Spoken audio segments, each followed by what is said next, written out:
nó nó đi uy ta đi gì cái trái gì sao mà chuyện này ô sao sao có đi nè yêu đây nè mình có trái gì mình nó có đó này ta mình gì nó trẻ yêu lên đấy bây giờ cái yêu yêu lên thủ ya lên nó ya thủ đô lên nó hình chuột thi yêu giàu thi yêu lên thủ đô với thế này có đô bali la lên nó chén ra để bây giờ dọn ra nuôi ra với cái cha ra mình khoa đu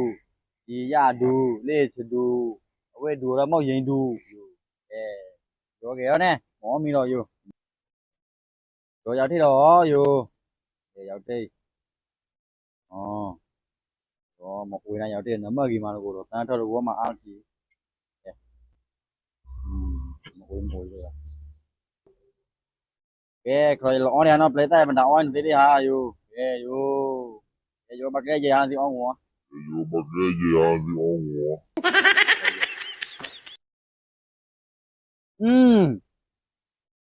왜 왜 mà nó thì nó nuôi đi qua 왜 mà 음, 음, 음. 왜 mà nó đi uy ta đi gì cái trái gì sao mà chuyện này mình đưa vào luôn liền ra giao theo nó gì mà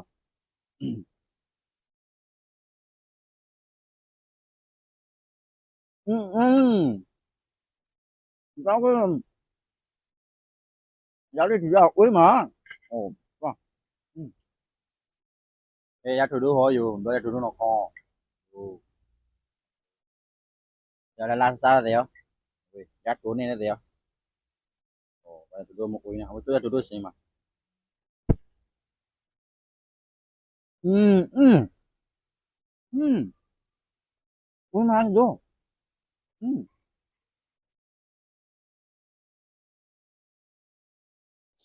wow uy mà cái on nhiều ồ bố bảo gì mà đây là thủ đô ừ ừ đúng không vậy đúng là thấy hoa mấy mình này bố bị rồi ta nói thế nào rồi qua xem nào ta học uy quốc mà giờ ta vô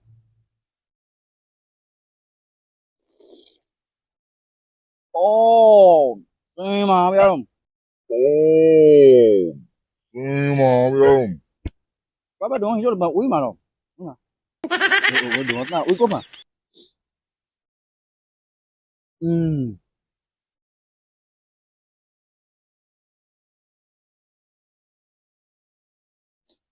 ừ nó úi nó ngấm mà Nggak, nggak ui, nggak nama. ừ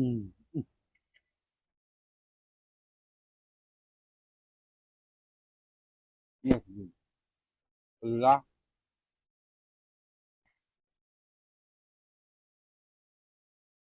yeah vô mà này giá thủ đô thi nào đấy đó hả qua xem mà thủ đô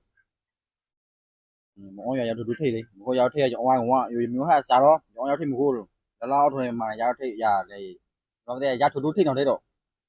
và đây úi để ghê và tuần này cái ngoài người ta nói nhiều rồi nè dù giờ thi ui à mà ông rồi ừ bữa đó thủ đô uống hả ừ không ừ đúng không không phải luôn tao không phải luôn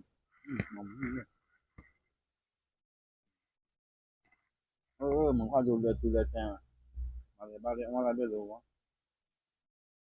ừ ừ ui ui nó lỗ à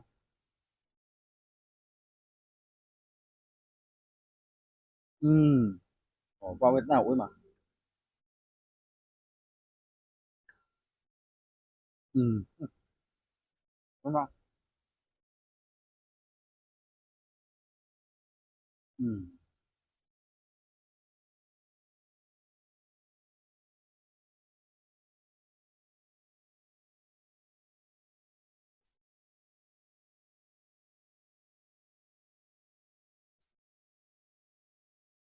对吧？